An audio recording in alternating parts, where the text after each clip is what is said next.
So hydrogen, which is 1 electron, all right, and remember, when you're looking at the periodic table and you're trying to write the electronic configuration, it's the atomic number, okay, not the mass, obviously, okay? And the atomic number is also equal to the number of electrons in there. Technically, it's the protons, but, and we will write the electronic configuration of ions also, like the cations and anions, but right now we'll focus on the neutral atoms. So 1 electron, there are 3 rules for filling out electrons. Okay, and if you saw the PowerPoint, all right, or the lecture, you saw the 3 rules. I don't remember them as such as to which one is which. I just know what they are. Okay, and so the first one or one of them is that you fill the lower energy first. Okay, that was, I think, Aufbau's principle. Okay, so you fill the lower energy first, and that's why I went through the energy with you last time. Okay, so shell number 1 is lowest energy, 2, 3, 4. Higher energy. In the spdf, S is the lowest energy, P is higher, D is higher, and so on, okay? There are some exceptions, but otherwise, that's how you start. So for example, when you're filling for hydrogen, you will start in the first shell, okay? So never from the second shell. Start from first shell, fill in the first orbital in there, which is the s orbital. The first shell doesn't even have P, it only has S in it, okay? And then you have 1 electron in there, okay? That's how you would fill it out. If you were to fill out for helium, 2 electrons, now you still have the first shell, you still have the s orbital, and now you have 2 electrons in there. The maximum number of electrons S can have is 2. Okay, so which means that when we start to fill out lithium, I'll have the first shell, because I still got to start with the first shell, S, okay, my orbital, the first orbital. Now I have to fill 3 electrons, so 2 can go in the first shell, and then I start with my second shell. The first orbital I will fill in the second shell is going to be S. The second shell has 2 numbers possible in it, right? L is equal to 0 and L is equal to 1. That's S and P. Okay, so I will start with S, not with P, and I fill 1 electron there. Okay, that is essentially what you do. All right, and today we're going to go through some of these things really fast. But I want to show you some patterns before I do that. So after lithium, let me go ahead and take sodium. And sodium is 11. And again, I'll start with the first shell, S electrons, and I have to fill 11 electrons now. So I'll start with the 2 here, and then I go on to the second shell, and I fill in my S orbital. Now I'll fill my P because the next orbital here is P, so 2P. You have to write the 2 again. Don't skimp on that, okay? Make sure you write everything out. So, and by the way, just leave a little room here or in front, okay? Because I'm going to do the box configuration as well. So 2s2, 2p, 6, and I have 11 electrons. Just take a quick count, okay, of what you have on the top. That will tell you that you filled out 10 electrons. Okay, so which means that we still have 1 more electron to fill. So now I go to the third shell, first orbital, 1 electron, and I'm all set now. Okay, it's as simple as that. Yes, Anna? I don't know if you're going to get to it, so I'm waiting. Okay, so wait. All right, very good point. These things that we write, these are called electronic configuration, and more specifically SPDF notations. Okay, so when we say that give me an SPDF notation, this is how you're supposed to write out, okay, in there. The other one that that you have to learn how to fill is, of course, the box configuration, okay?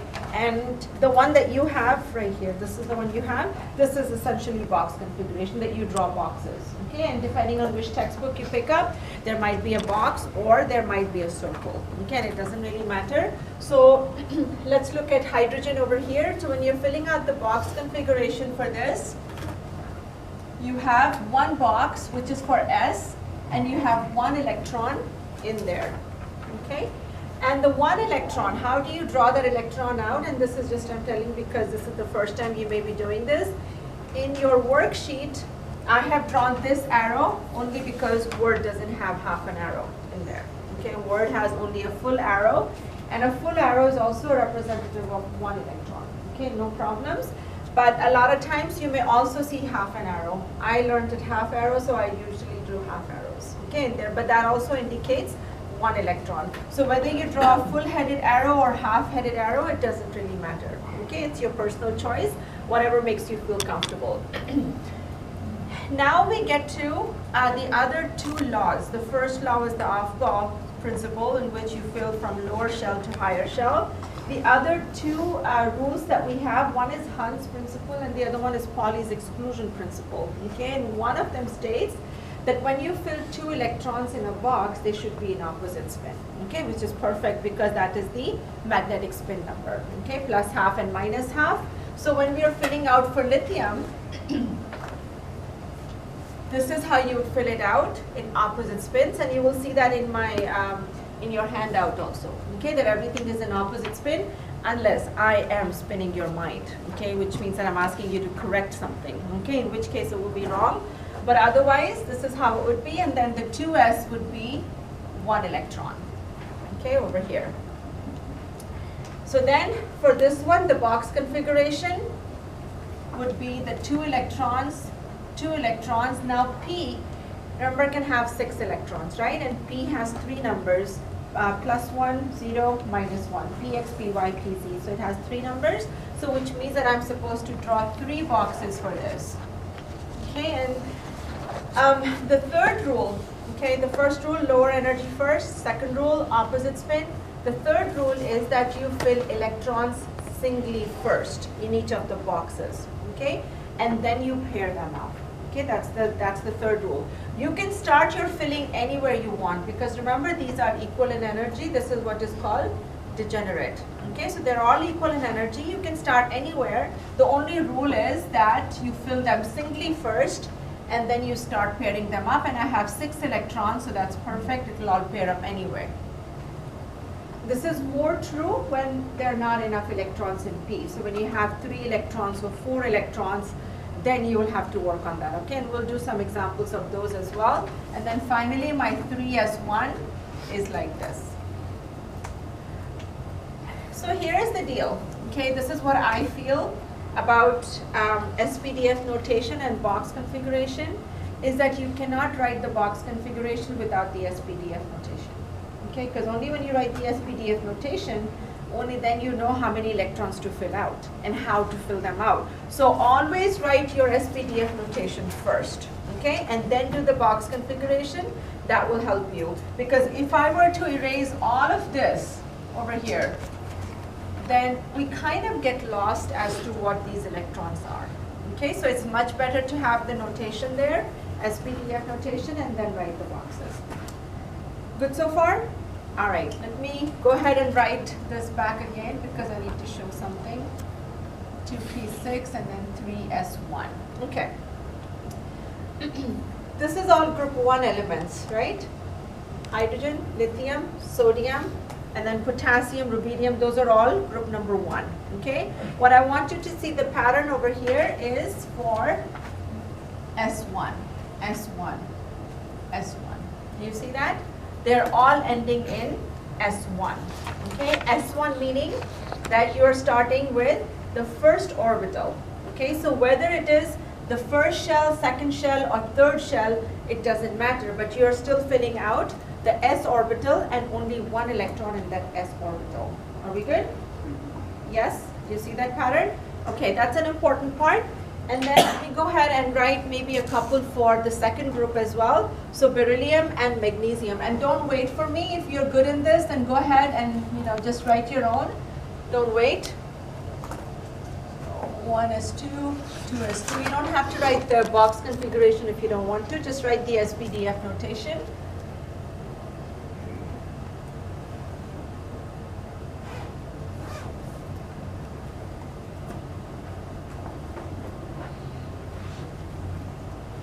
So here's for beryllium and magnesium, and if you look at the pattern over here, you will see that it is all ending in S2. Good? So now, let me take you to the periodic table, okay, and I'll show you some of the things here that are really critical in understanding your periodic table, and then trying to do these configurations in such a manner that life will be a breeze. Okay, and this configuration should be like this then, okay, for you. All right, so first of all, we have the hydrogen and the helium. And do you see these numbers over here, which I'm going to get erased at some point, okay? These are shell numbers, okay, that go down. So this is shell number 1, this is shell number 2, shell number 3, 4, 5, okay? You cannot get to 5 without filling the 4 first.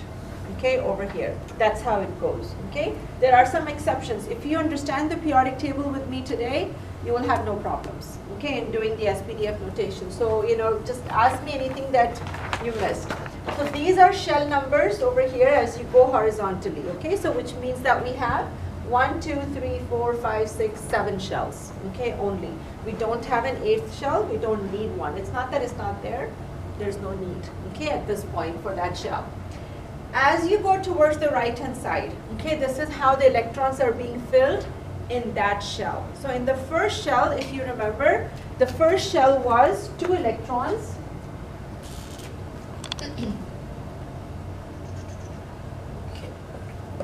There, so n is equal to 1, n is equal to 2, n is equal to 3, n is equal to 4. So 2 here, how many was it? 8 here? 8, 18. 32, okay, and so on. So n is equal to 1. The first shell can have only 2 electrons in it. So that's 1 electron and second electron, and we're done with that shell. Okay? The second shell can have up to 8 electrons. So that is 1, 2, 3, 4, 5, 6, 7, 8 electrons. Okay? So that's how you fill the electrons out. Good? Now, a little bit more specificity about here with the periodic table is group number 1 and group number 2. This is going to be always S1. This is always going to be S2. Okay? If you have your periodic tables, this is a good thing to write out, okay, on the periodic table. And if you don't have one, there should be a nice periodic table in the book also with all of this information. But of course, it's always best to write in your own handwriting. Okay, so, and I think I have that in the PowerPoint as well. You can never find things on time. Okay, page 309. Okay, if you have your textbooks with you. So group number 1, always going to be S1 because that's always going to be the first electron that you fill out in a new shell. Okay, the second one always going to be S2. Okay, and those are the patterns I've shown you on the board. All right, that's how it's always ending in S1, always ending in S2. This group here, these two over here, these are known as the S block.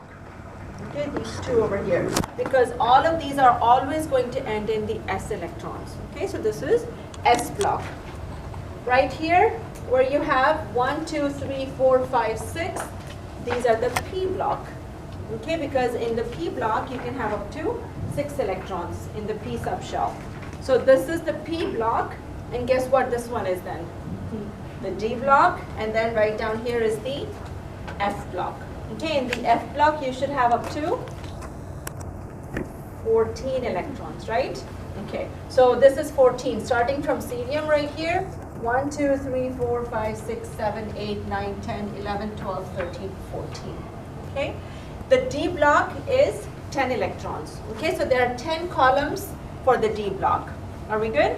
So now you can see your periodic table makes a lot more sense, okay, than it did before, because initially we were just classifying it as metals, non-metals, but now you can see from quantum chemistry point of view, this periodic table just takes a whole new look, okay, to it. It's just completely different. So S block, P block, D block, and then F block. Okay, so now this group over here, group number 3, what will it end in? So group number 1 ends in S1. So group number 3 should end in P1, P2, P3, P4, P5, P6. Okay, so you can write that on the top if you want to. Okay, for yourself, that's how it's going to end. All right, now let's try another thing over here. Let's say I ask you that we're talking about phosphorus. So what is the last electron that you fill out, okay, for phosphorus? So you look at phosphorus, you say it's over here, okay, The last electron to be filled out is going to be in 1, 2, 3, the third shell, and 1, 2, 3. It's going to be a P3 electron. Good? P3 electron or 3p3 electron. Okay, more specifically. Are we good? Okay, so that's how you can pinpoint and say, okay, this is exactly the shell number you're filling in. This is exactly where it's going. Okay, the shell number is going to become a little confusing. Okay, because there's something I have to change here for you, but otherwise, at least the electrons are specific in their suborbitals. Okay, so this is P1, P2, P3, P4, P5, and then P6. So far, so good? Okay, let me just go over carbon and nitrogen over here. Okay, a little bit. So C6 and C7. And this, not C7, N7. And this is just to specify how to fill electrons out when you get to the P. Okay, because I mentioned here how to do that for the box configuration. But still, just to give you an example. So carbon is 1s2, 2s2, and then 2p. And you can just look at the periodic table and it should be ending in P2. Okay? Make your life easy for yourself. Okay? So you don't have to keep counting electrons all the time. You can just look at the periodic table. To fill this out in box configuration, this is what you would do. So 1s2, 2s2, not a problem. But then you will go ahead and draw out the p orbitals. And please always draw it out, okay, completely, like the box, okay? So it has 3 boxes in the P, so draw the 3 out. Do not draw it like this. This is not a good way for drawing out the P, okay? You need to put them together like this so that you know that they're connected, okay? They're part of one orbital. Now you have only 2 electrons in this, and this is what I was trying to say, that you fill them out singly first, okay, before pairing. So then this is how it goes.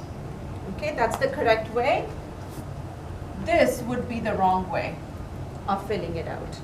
Can you fill out this way? No. No. Yes, you can.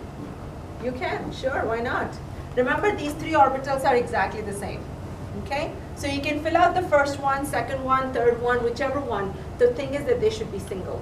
That's it.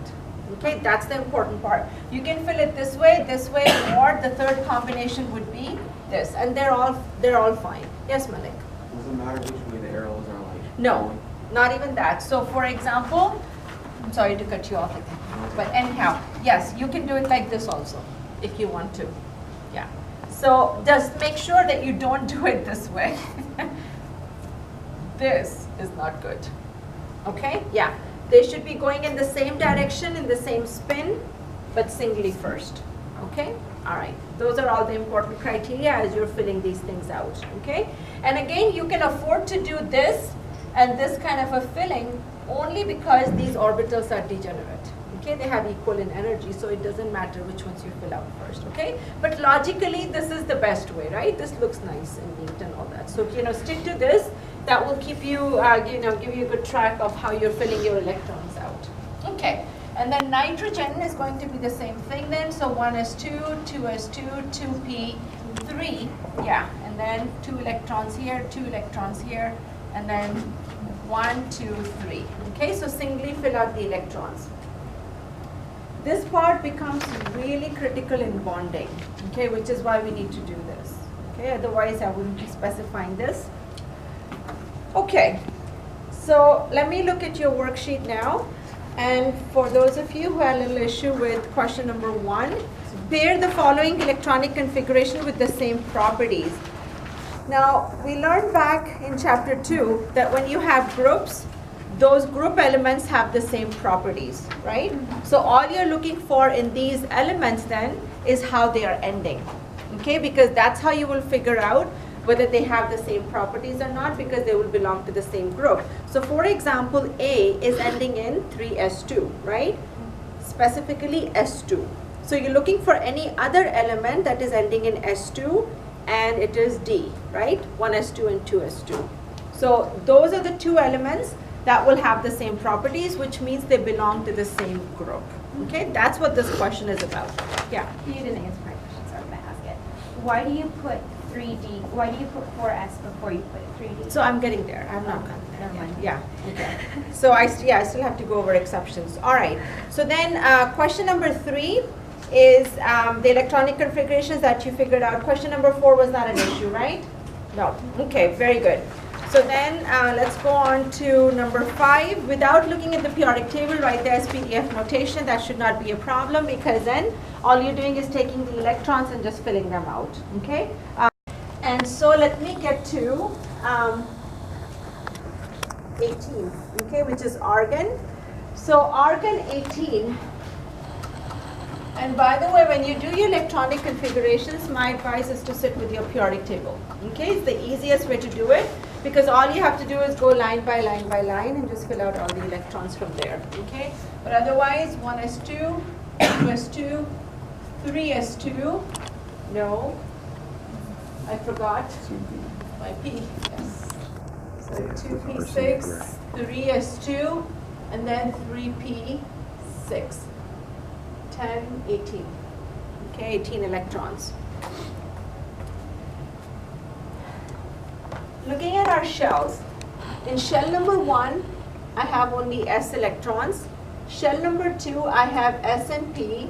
Shell number 3, I have s, p, and D. Shell number 4, I have S, P, D, F. Shell number 5, I would still have the S, P, D, F, but remember we've gone only up to 4 of these numbers, okay, or these alphabets. We haven't needed a 5th one yet. When we fill out for potassium, which is 19, you can see that we're starting with a new shell, right?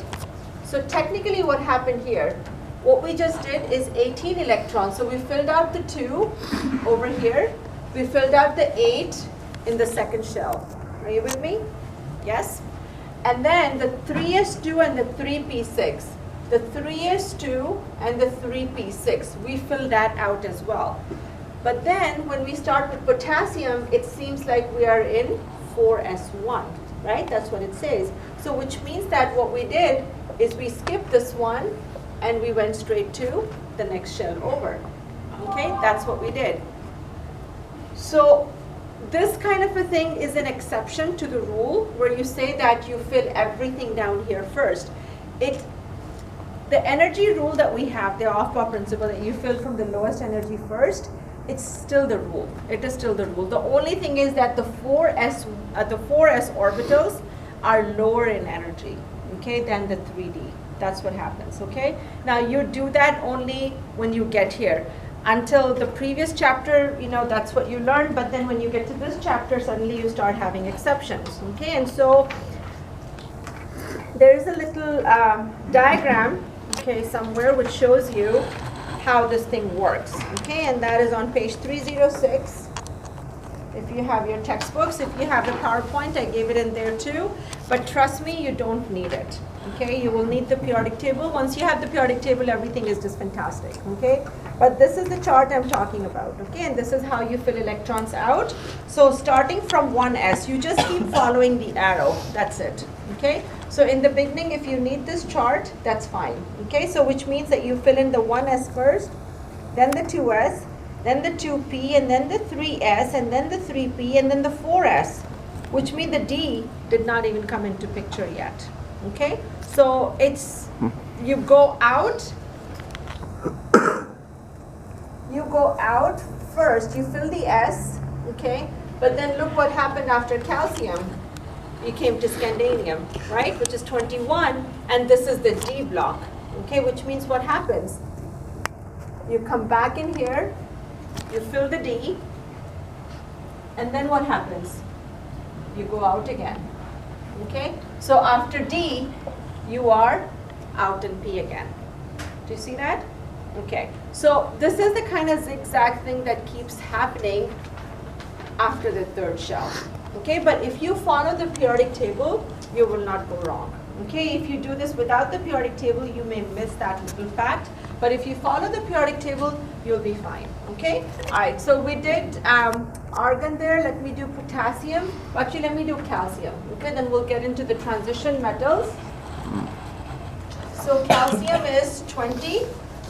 So 1s2, 2s2, 2p6, 3s2, and then 3p6, and then 4s2. So again, if you want to give yourself a reminder, 3D is missing over here. Okay, because we haven't started filling 3D yet. Because 4s2 is lower in energy, okay, than 3D. So then we get to SC, which is 21.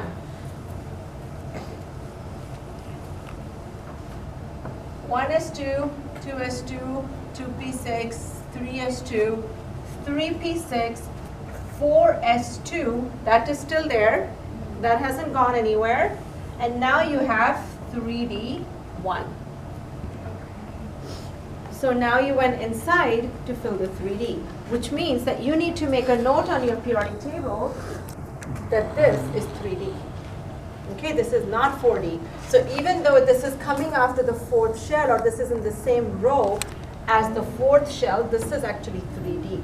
Okay, so right here, little bit 3D, 4D, 5D, 6D. So it's like one number behind, okay, for everything. So in the fourth row, the D is what we call is sunk in or something like that. Okay, so that's how you fill out for transition metals. Then let me not go sequentially, let me pick some specific ones that we need to work on. And let me take chromium. Chromium is 24.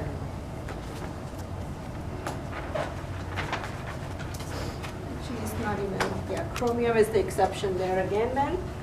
So 1s2, 2s2, and this is where you start getting bored. You're like, I'm so done with 1s2, okay, at this point. So that's when you start using the noble gas configuration, okay? And so then you can say, okay, I'm going to start with argon. So here, I have argon, which takes care of 18 electrons. Always write the number of electrons here, so you know how many electrons have been taken care of. How many electrons remaining? 6 electrons remaining to be filled out, right?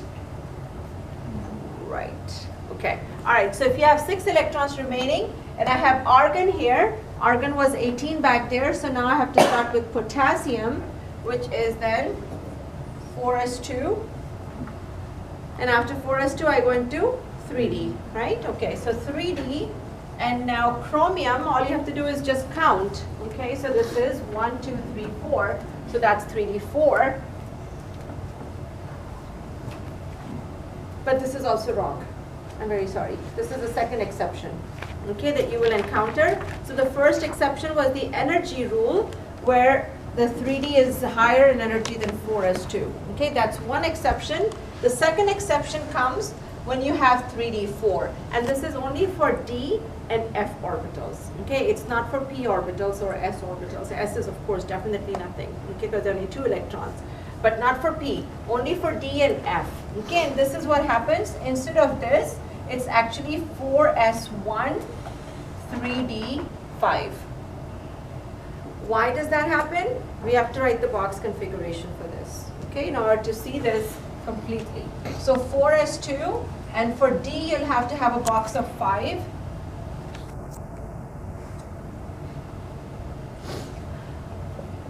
And then 1, 2, 3, 4 electrons for the top one, and in the bottom, this is what you have.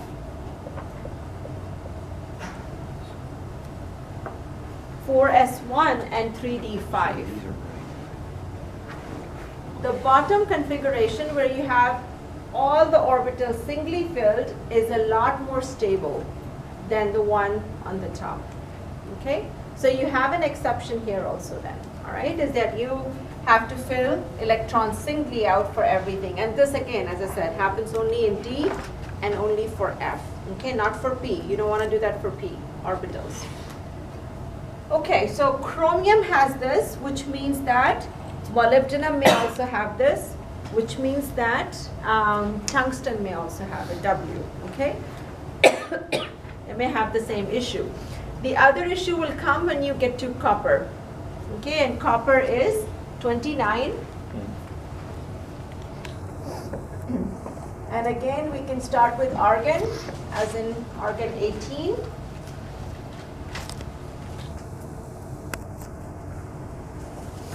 So then 4s2, and then 3d9.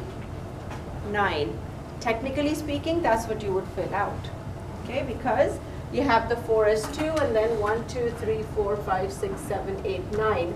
9 electrons for copper, okay? But that's not what happens then, okay? Again, what happens is that 1 electron from S goes into the D, so it becomes 4s1 and 3d10. This is correct and that is wrong.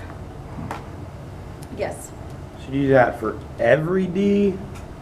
So should it always be, so for strontium, it should be 4s1, 3d2? Or is that just from chromium on? No, not just even from chromium on, just for the chromium group. Okay. Just for this. Because by the time you reach to manganese, manganese is 1, 2, 3, 4, 5. It's already singly filled. So it's Okay. already stable. Okay? But that happens only in the chromium. It does not happen for And in the radium. in the copper group. And then in the copper group again. So just in group 6 and 11 in the In transition. this. Or you can just write on your periodic table to remind you. This is the chromium and the copper. Yeah. So it's just those two groups are unstable if Yeah, I it's know. not completed. I just If don't it's use not that completely for filled. study. Okay. So when D is filled out like this with 5 electrons, it's a lot more stable. Or completely paired up, it's a lot more stable as well. Okay? So manganese already is 5 electrons, so it doesn't need to pull any more electrons from S. So it's all fine. Okay? No problems here for manganese. But by the time you get to iron, cobalt, nickel and all that, then there are just too many electrons that it's no reason to pull anything until you get to copper, which is then just 1 electron short, okay, of being completely filled up, all right? The one thing that you can have a sigh of relief is that I hardly ever have you do the F electrons, okay? Because F electrons go really cuckoo, okay? And let me show you how they go cuckoo. Okay, so here we had 4, right? This was 4s2. This is 3d. This is 5s2 or 5s, and this is 4d. This is 6s, and this is 5d, right? This is where the F starts. What number is this? What's the shell number for the F over here? 4. It should be 4, which means really after the 6th shell is when you go all the way inside to 4th shell to fill out the F electrons. Okay? Yes?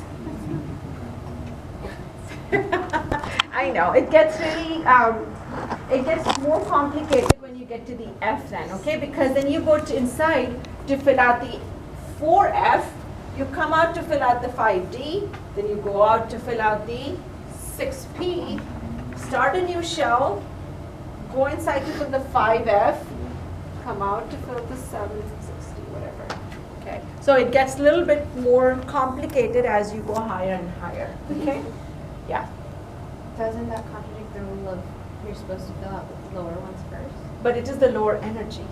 It's not the lower number of shell, it's the just lower energy. So F right. has a lower energy than D. Yes. That's what happens. And that's what happened here also, with the exception, that's why we're filling the D after 4s, because the D is higher in energy than 4s over here. Okay? Yeah, that's the only reason. Otherwise, it would be so much nicer if it was also straight, right? Yeah, but that doesn't happen. Are we good? Now these exceptions, I can't remind you those every time, so please just make a note of it, okay, somewhere. And of course, you can be sure that I will have that on the exam somewhere, right? Because it's an exception, so I gotta put it there and test your memory, see if it works.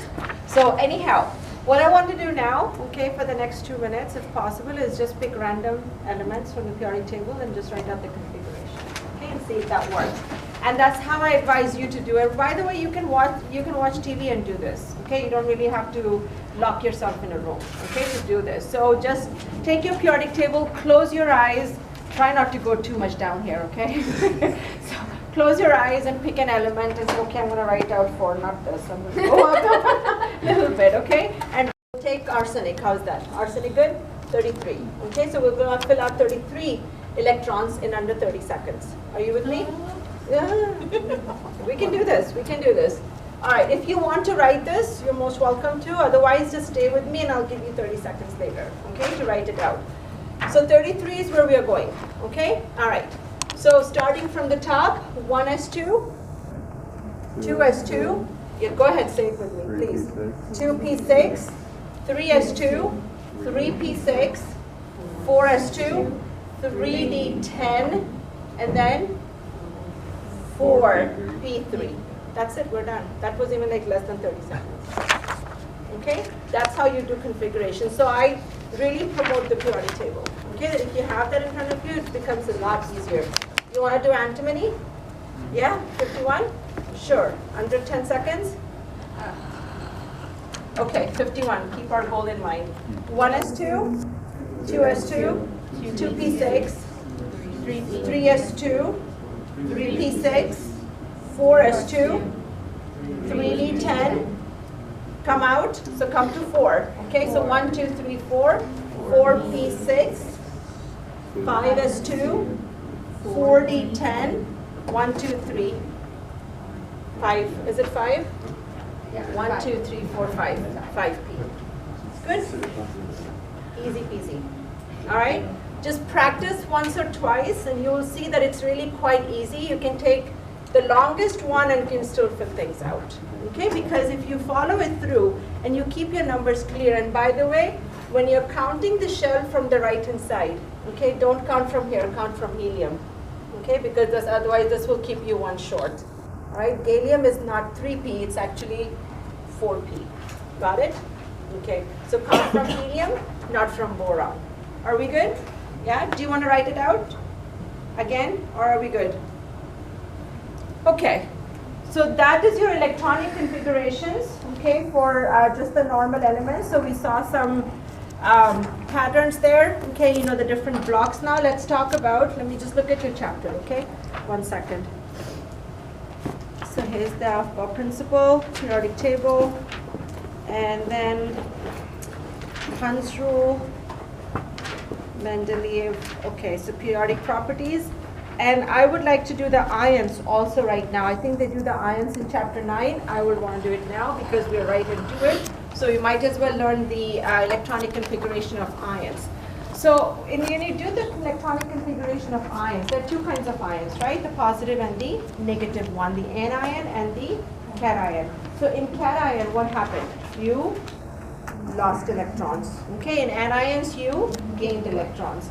So you also remember, okay, from chapter 2, is that the elements that lose electrons are the metals, and elements that gain electrons are the non-metals, okay? So if you have to lose an electron here from group number 1, where is it coming out of? The last shell, okay? So here it is going to be the S1 electron. Here, S2 electrons, both of them. That's how you get the +2 here, okay? So that's the S1, S2. Here you're getting rid of the P electron now. But not only just P, you're also getting rid of the S electrons. So let's write for aluminum. And aluminum is 10, aluminum ion, 3+. Okay, so you take 13 minus 3 electrons, so you have to fill out for 10 electrons now, okay? So 10 electrons, if you see, 10 electrons is actually neon, okay? And so you can look at neon also and fill that out, okay, if you want to, or you can just do the electrons, which is 1s2, 2s2, and then 2p6, okay? The most important thing in ions when you do this, for cations, is you get rid of the last electrons, not the first ones, okay? So you're not getting rid of the inner electrons, you're getting rid of the outer ones, okay? Now for the anions, let's say you have fluorine. Fluorine accepts 1 electron because it is -1. So again with fluorine what happens? It's 9 plus 1 electron, so that means you're filling out again for 10 electrons. Where does that extra electron go now? In the last shell, because that's the only place where there is space, okay, for it. So again, this is 1s2, 2s2, and then 2p6. Okay, so this is where the electron went. And for aluminum, the 3s2, 3p1. These 3 electrons were the one that were gone. Okay, that's not there anymore.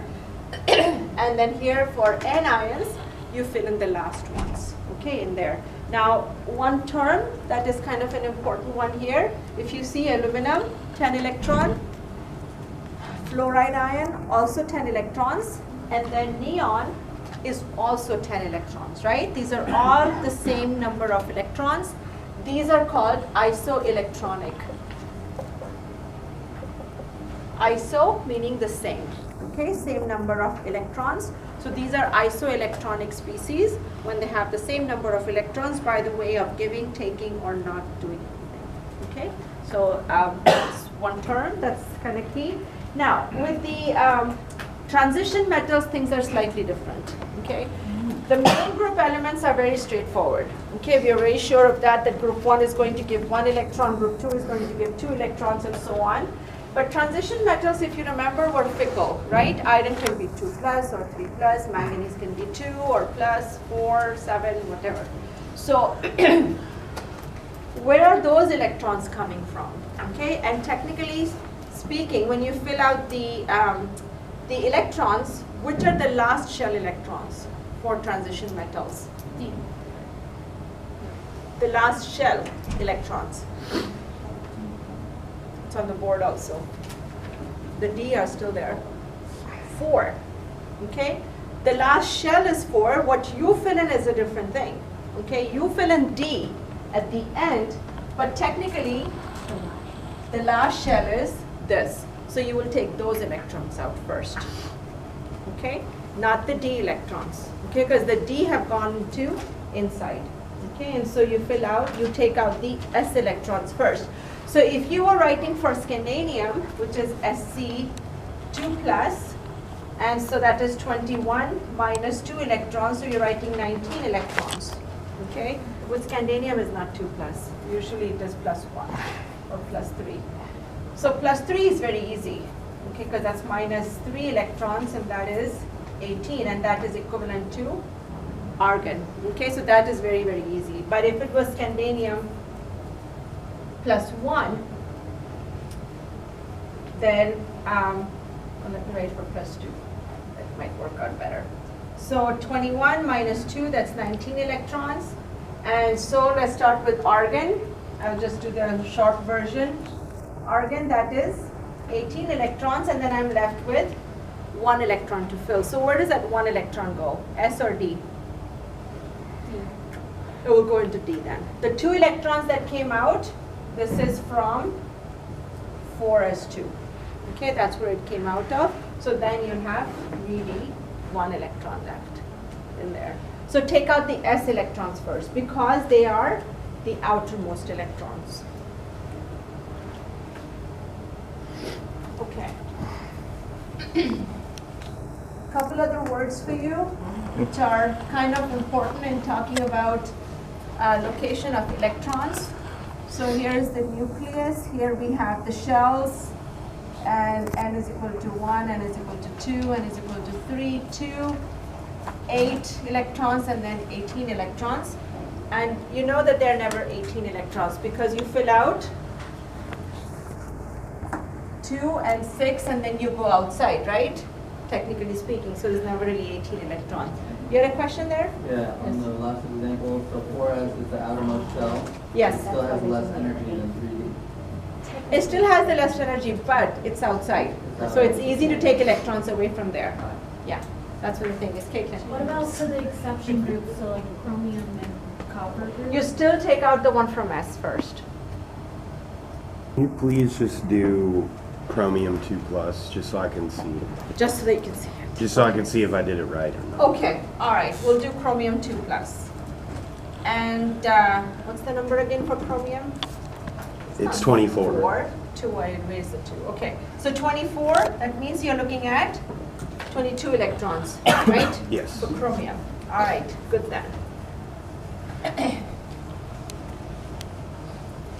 So, do you want to just do the noble gases, okay? I did the other one. It was 1s2, 2s2, 2p6, 3s2, 3p6, And then if I did it the way that you said to do it, where you take out the 4s The S, group, uh-huh. I got 3d5.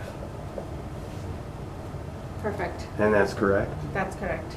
So I just take out the 1 electron for the s group, Yes. and then I am left with 3d5 instead of 4. No. No. It would be 3D4. 3d4. Well, if you were to, oh yeah, you're right. My bad. Well, You're good. taking I out the guess it's a two good thing we went from- over that. You're taking out the 2 from the 4s. You're taking out the 2 electrons from the 4s2 then. Okay. Yeah. Even though Okay. Yeah. as the Okay, here's the rule of thumb, okay, for everybody, is no matter what, take out the 2 electrons from the S first, okay, no matter what. Whether you have exceptions or no exceptions, don't worry about that. If you have to write for transition metals, then take out the S2 electrons first, and then take out the rest from the rest of the D, okay, if you need to, whatever you need to. So take out the S first. Yes, George? So in the chromium example, it was only 4s1, so we took away 1 from the S shell and then 1 from the D. One from the D, yeah. Good. That's what I was wondering. Okay, Sorry. Thank right. you, Professor. And in some cases, this is going to happen because there might be a question, okay, this is this kind of an ion, where are the electrons coming from, okay, in there. So that's when you have to actually specify the shells also. Okay, very good. So coming back to these electrons over here in these orbits, there are 2 kinds of electrons that we talk about in any kind of an atom. One are called the valence electrons, the other ones are called the core electrons, okay? Valence electrons are the outermost electrons.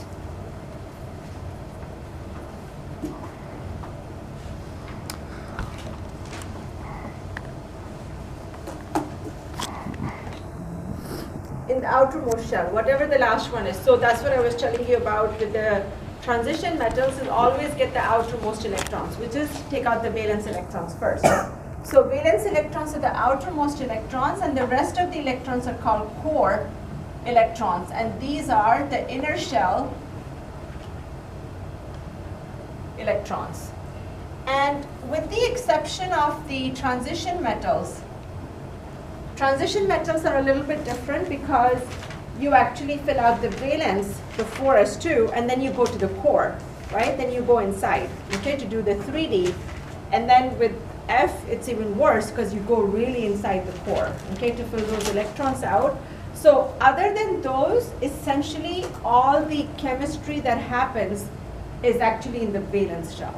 Okay, so when we talk about bonding in the next few chapters, we will be dealing a lot more with the valence electrons. Okay, and again, let me take you back to your lab, because there was one lab in which you had a question about valency. Okay, if you remember, what is the valency? What does valency of +1 means? What does the valency of +3 means? And that +1 and +3 meant these are the number of electrons you can give.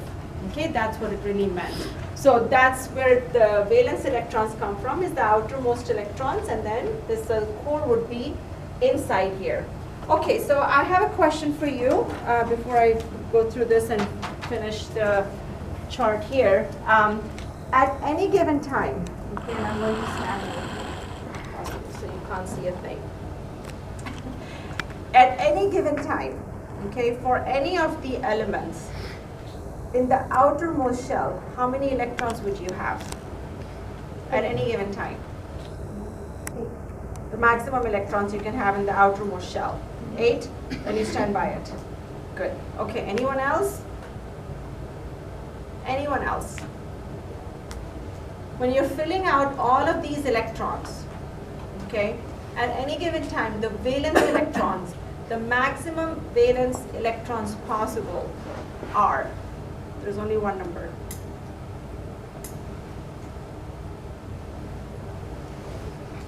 Good guess. Oh, 16. Stand by your answer, Samara. Don't think twice. Okay? She's right. It's called an octet. Hmm? It's called an octet. She's right. So she's right? Yes. Okay, so you have one person supporting you. Okay, anyone else? Anyone else? 2 zeros stacked on top of each other.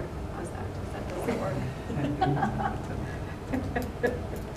8. 8 is the right answer. Okay, and I don't know what happened. What was the confusion? What are we thinking? Tell me what you're thinking, only then I can tell you. Didn't we have something where? And that's why I stood in front, Yeah. because right here is 8, 8, 8, 8, 8. Oh, no, The but- answer is right there. When we were doing copper, we ended with 3d10. But that is core electron, that's not the valence electron. That's what Because we that goes ended back with. in, but it goes back in. But it goes back in. That's what I was trying to tell with the Oh, valence Jesus. electrons. Because when So- you get back here, you go back to 4. So my question was about the valence electrons. So the maximum number of valence electrons possible are, everybody, 8, please, 8, okay? Because after you fill the 3p6 or 4p6, what do? You go to the next shell, okay? You start filling out the next shell. And then you go into the core with the D, and then you come out again, okay? So, and that's why I don't like this periodic table also, because it gives you the answers right there, okay? But you have to be close enough. I don't think, Max, that's close enough for you, okay? But anyhow, that's something that's, something to keep in mind when we get to the next chapter. How are we doing? Good? Okay, so that's a lot about electronic configurations. Now let me go through your worksheet and see if everything is done. Number 8, you can write SPDF notation. Do not use noble gas configuration. Okay.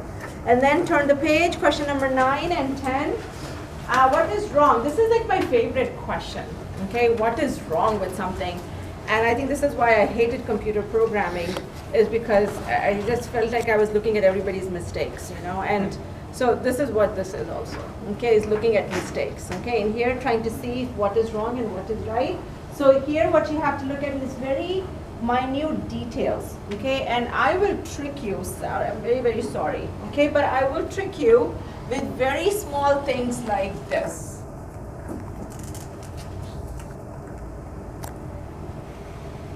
And that's bad. You really got to look carefully and then realize that you cannot have 3 electrons in the S. Okay, the maximum you can have is 2. Okay, or I will do this for you. Is that possible? Because you got to fill S first, right, before you can start filling P. Okay, so those are the exceptions. So when you do these questions, I know you can figure out what is wrong. That's never going to be hard for you. I know that. The hard part is explaining what is wrong with it. Okay, so that's why I left some room here. So write for yourself as to what exactly is wrong with it. If you want to come back and check your answers with me, please do come by. Okay, and I will check for you whether your reasoning is correct or not. But you have to have a reason for why you think it's wrong. Be very specific in your answer, okay, when you're trying to do this. Okay, so that's your wonderful worksheet for electronic configuration. Now we go on to the second part of the chapter, which is periodicity. And this is not very long, it's kind of a short thing.